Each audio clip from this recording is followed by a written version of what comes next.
So this is the Standcap machine. Here we have the unwind. This is where the rolls are mounted. This unwind is driven by this belt. This needs to be down on the web for it to push web through the machine. The next thing that happens is the web will run underneath and then go through a series of idlers and then back through the punch section. Here we have a splice detector that will detect the splices in the material and automatically remove them at the end of the line.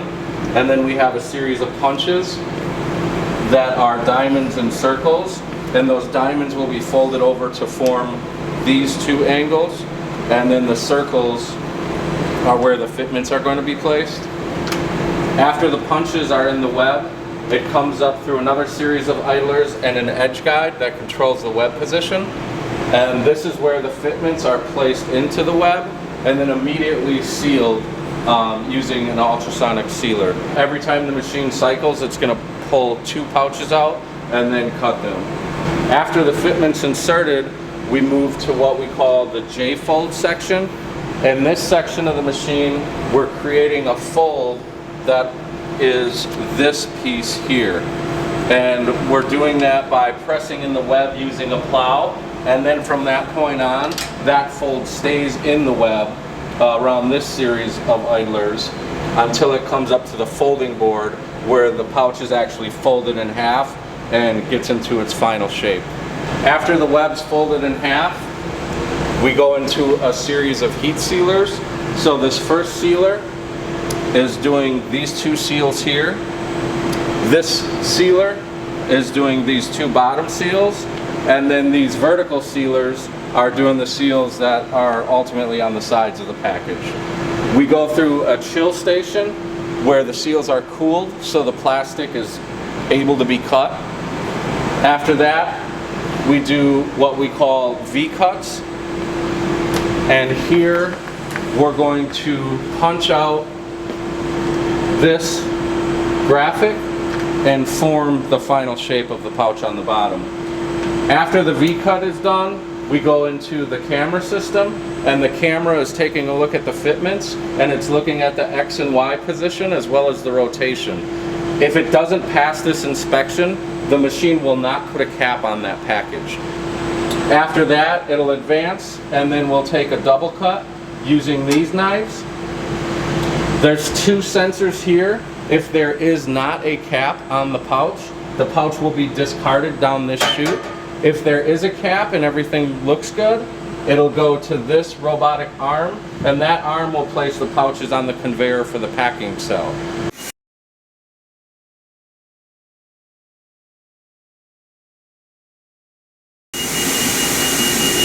To power up Standcap, the main control is here, and you just flip that to the on position. And then each one of the vibratory bowls has its own power switch, so we want to verify that those are turned on as well. This is the power for the cap vibratory bowls. This one is on, so we'll leave that alone.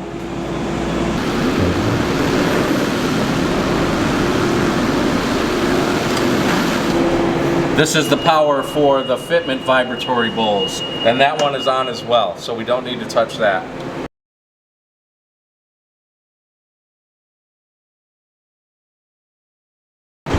When you power up, this is the screen that you're going to see. It takes a minute for it to boot the program. Powered up, you're going to have an error up here that says low temperature. It's going to take a few minutes for the machine to heat up.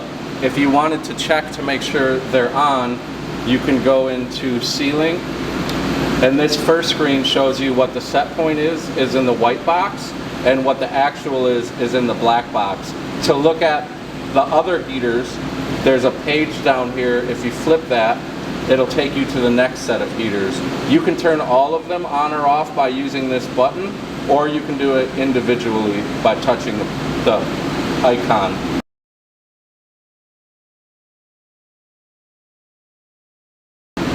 While the machine's warming up, you'll need to turn on the chiller.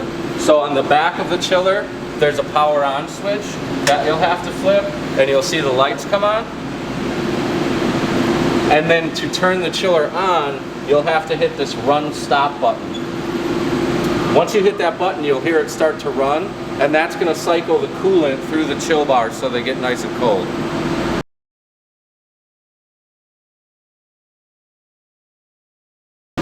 After you power up, the machine loses vacuum when it gets shut down. So part of the startup procedure should be opening up these doors and removing the fitments that fell off of the suction cup. Before you start the machine, you're going to want to remove these, because if you start it, they're going to get caught in the series of nips up there and potentially cause a web break.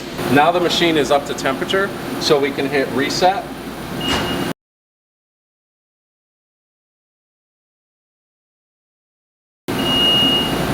And you'll notice we have this on-winder air pressure switch.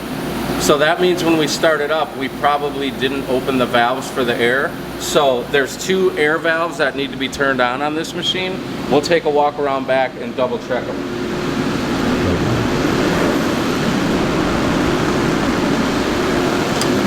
This air valve is turned off.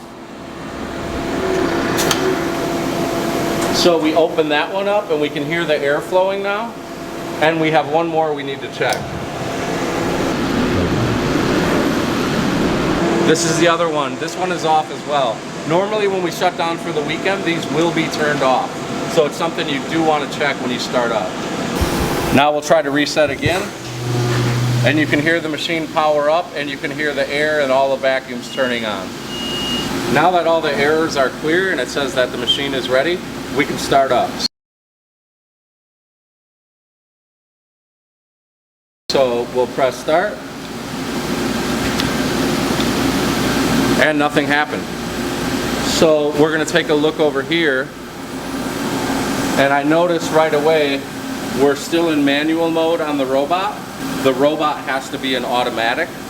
So to get it in auto mode, we're going to press auto mode, and then we're going to press cycle start.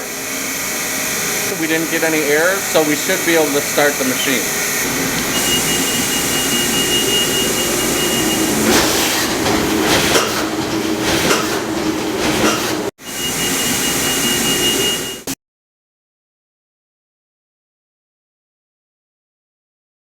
The Standcap machine is actually 3 different sections where registration is controlled. So if you look down here, this is the punch section, and that's controlled by this registration mark sensor.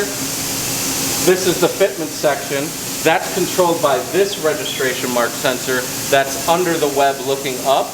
And then at this end of the machine,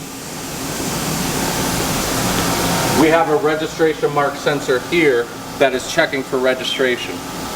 In order to set these, you can advance the film forward by pulling down on the web until the registration mark is directly under the sensor, and then you press the button for 1 second and let go, and then you want to go to the background and then press the button and let go.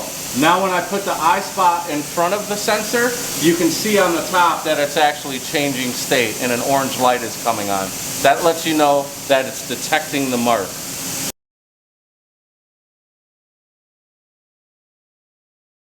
If you need to make adjustments to the registration, where the film is positioned, where it starts and stops, on the screen,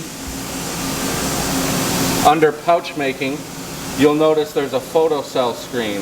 If you press on the button here, it'll give you control of each of the 3 registration mark sensors.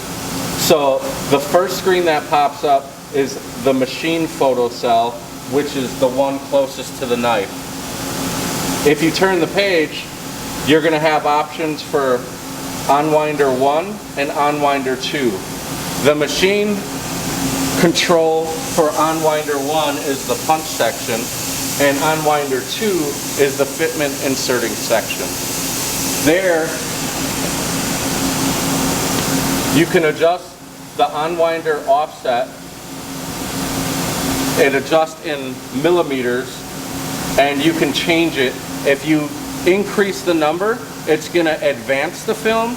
If you decrease the number, it's going to retard the film.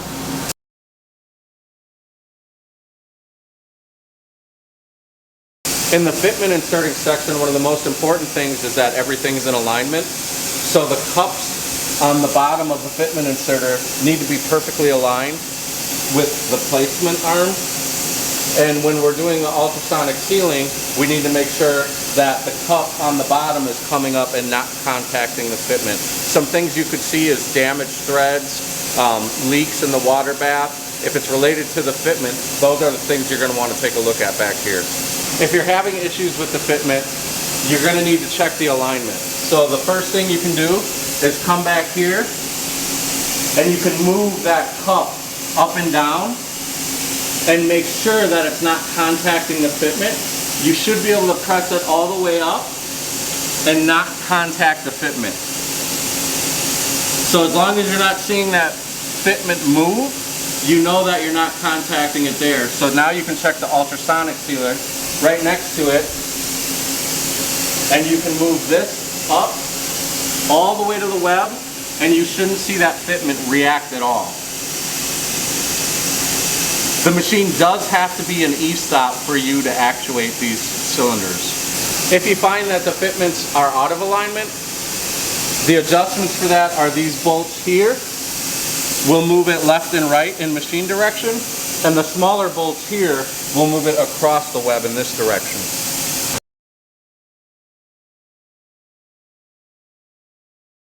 In the J-fold section, we're creating this fold. So we're creating the top of the gusset, and we're folding the diamond cuts in half. So if you have a mismatch here or here, you can adjust that by adjusting the J-fold.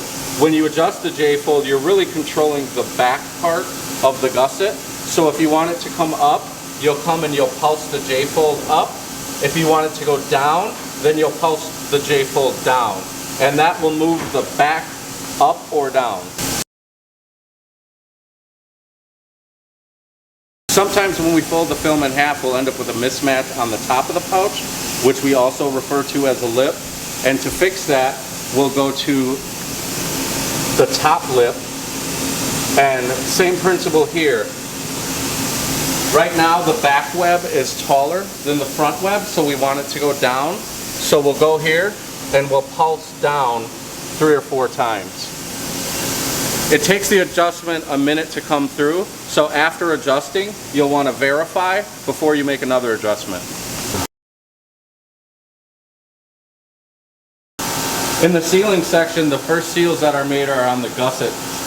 So the gusset seals are on the same dovetail, and they move together, but independent of the rest of the sealers. So to move these up and down, which will make the seals bigger or smaller, this is the top seal. So moving that up will make these smaller, moving it down will make it bigger, and you'll loosen those 4 bolts, and this will slide on this rail. Same thing for the bottom sealers here. If you loosen these 4, it'll move it up and down, and it'll make these bigger or smaller. If you need to move them left or right, if you go to your control screen and you select sealer correction, you'll see there's 3 different sections. So the first section says bottom sealer correction, and it's set at 1/2 millimeter. So every time you tap that button, those sections are going to move 1/2 millimeter in whichever direction you choose. You'll notice in the first seal section we have what we call a bib. It looks like this, but it's usually covered in Teflon so it doesn't stick. The reason that's there is if we put the heat here and it gets any of this film, it'll actually stick this together and it will be closed.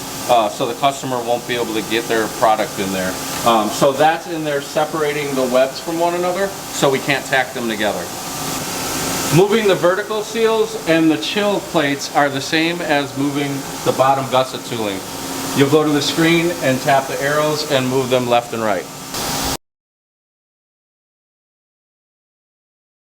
If you need to adjust the V-cut in machine direction, you'll loosen these bolts up here, and then you'll be able to move that side to side. You'll probably have to tap it with a hammer. For the corner rounds, they move independent of each other, and the bolts are here and here, and then here and here, and once you have those loose, you'll be able to move those side to side. For up and down movement, there's 6 bolts here that you'll loosen up, and then there's a jack screw, and every time you turn it, it'll go up or down, and there's a scale here to see how far you moved it. For the corner rounds, you have to loosen this bolt, and then this hand crank and then you'll be able to move that up and down on the rail. The caps move the same way, loosening up on the back, and then you can move these independently to get them a little further apart or closer together. For the caps to go on well, the cap and fitment alignment needs to be perfect. So to make sure of that, you can pull these slides out by releasing the handle, and this will slide out. And the cords are long enough so you can set it down here. And then we have this tool that you can put in place of the slide. And if you press it forward, you can see the relationship of where the fitment is to where the cap's going to be. After you verify the placement, you'll slide this back on. And then make sure you click this tight so this doesn't go flying off. This is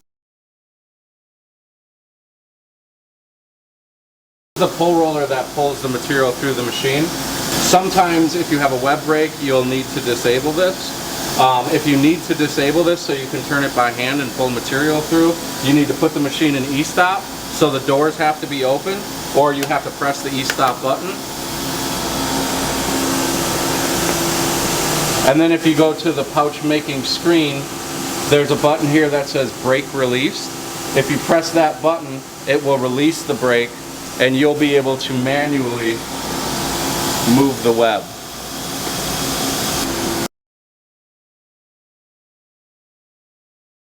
If you're making bad pouches and you want to make sure that they don't get into the cases, or disable the lane, if you want samples or something like that, you want them to run off the conveyor, you can press the disable button on lane 1 or lane 2, and that will stop the robots from picking them. And touch it again to re-enable that.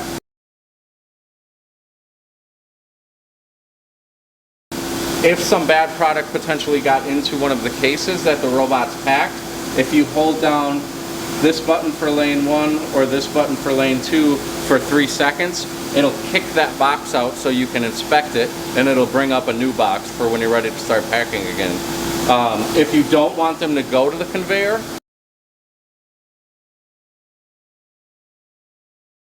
and have to deal with the robots packing them or not packing them, you can tell the machine to manually reject. Once you press that button, it's going to kick out everything that's being made until you press it again before it starts putting them on the conveyor.